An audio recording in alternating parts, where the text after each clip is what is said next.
Assalamualaikum warahmatullahi wabarakatuh. Bismillahirrahmanirrahim. Perkenalkan, saya Eni Hidayati. Saya adalah mahasiswi Institut Teknologi dan Bisnis Ahmad Dahlan Jakarta. Program Keuangan Syariah. Izinkan kami untuk memaparkan makalah kami yang insya Allah akan menjadi proposal tesis S2 kami dengan judul Strategi Bangkit dari Keterpurukan Bisnis Keluarga Akibat COVID-19 dengan ikut andil dalam program Marketplace Online Pemerintah. Kita semua di akhir tahun 2019, wabah COVID-19 menyerang di beberapa belahan dunia. Dan pada Maret tahun 2020, COVID-19 mewabah di Indonesia. Dan mau tidak mau, seluruh lini ekonomi terdampak secara signifikan, mulai dari usaha kecil, menengah, maupun besar. Kami di sini meneliti pada salah satu usaha kecil di Kota Batu yang bisa keluar dari kondisi keterpurukan ekonomi akibat COVID-19, yaitu adalah CV Esa Medco Teknologi. Di CV Esa Medco Teknologi, kami sudah melakukan beberapa wawancara terhadap owner maupun karyawan di sana. Bagaimana strategi untuk keluar dari keterpurukan ekonomi tersebut? Salah satunya adalah di strategi pemasaran. Ada 4, yang pertama yaitu produk, yaitu adalah barang atau jasa yang ditawarkan kepada pasar, bagaimana membuat barang itu menarik. Yang kedua adalah price atau harga, bagaimana harga itu bisa dijual kepada konsumen sehingga memaksimalkan laba dan memperbesar market share. Dan yang ketiga adalah place atau tempat. Nah, tempat itu bisa juga dari tempat barang atau penataan barang atau packaging barang. Dan yang keempat adalah promosi. Bagaimana cara mempromosikan produk ataupun jasa dari CVS Medco tersebut sehingga konsumen tertarik untuk membelinya. Nah, di tahun 2019 UMKM di Indonesia yang go online itu baru 19%. Ditulis oleh Teten Mas Duki dan Wijaya di tahun 2020. Melihat kondisi COVID-19 yang melumpuhkan banyak sektor ekonomi, maka banyak tantangan-tantangan yang harus dilakukan oleh terutama pelaku UMKM. Nah, yang pertama, bagaimana kita untuk lebih melek teknologi, yaitu pengetahuan digital, di mana penjual harus memahami fitur-fitur membuat, menjual, dan bertransaksi secara online dan tepat sasaran.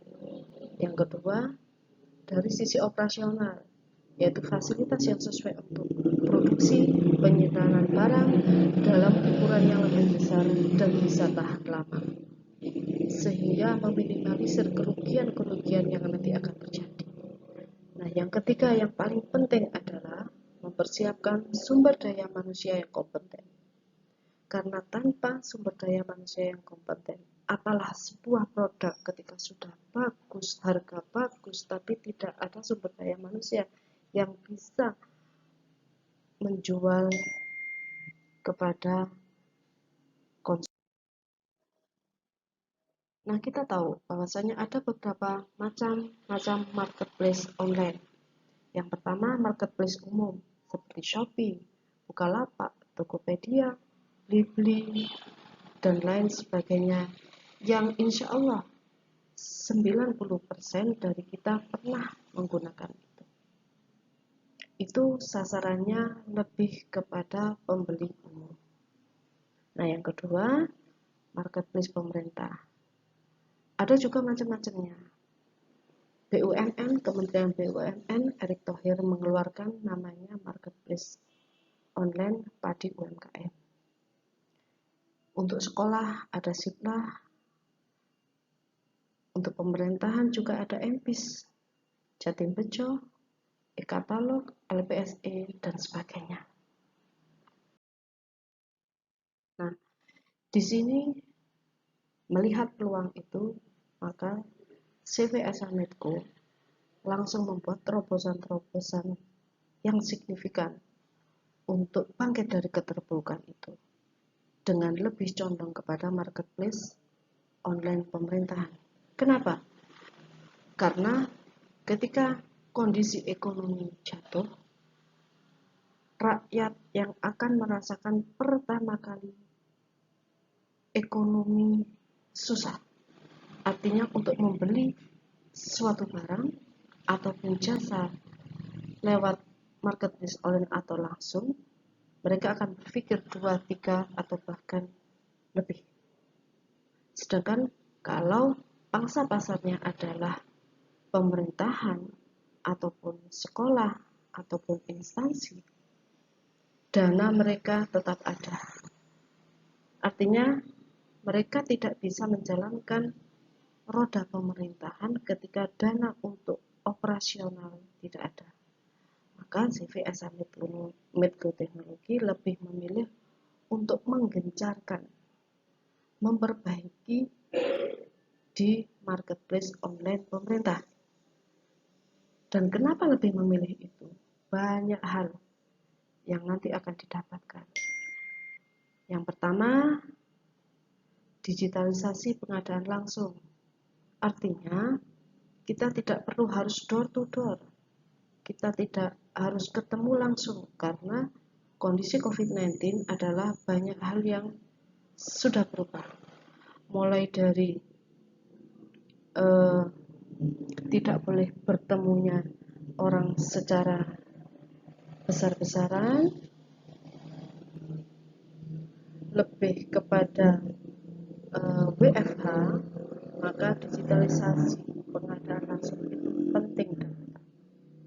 Yang kedua, ketika melakukan transaksi marketplace online, maka di situ menghilangkan atau adanya zero markup harga maupun barang dan juga transaksi fiktif.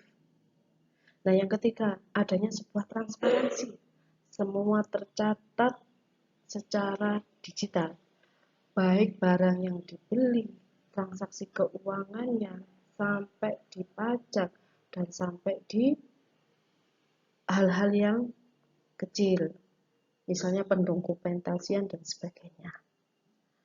Yang keempat, dengan adanya marketplace online pemerintah, maka UMKM dilibatkan.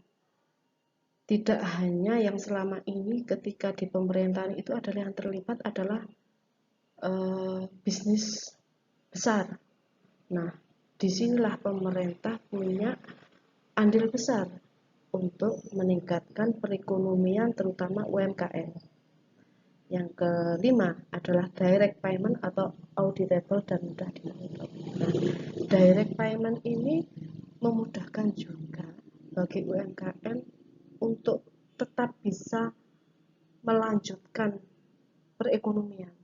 Karena selama ini ketika bertransaksi tidak online, kadangkala ada uang yang macet, ada uang yang tidak terbayar, dan sebagainya. Nah, maka dari itu, alhamdulillah, pemerintah Indonesia lebih cenderung kepada kami sebagai UMKM untuk terus naik secara pelan-pelan maupun tetapi signifikan untuk menjadi sebuah bisnis yang bagus. Mungkin itu dulu dari kami. Terima kasih.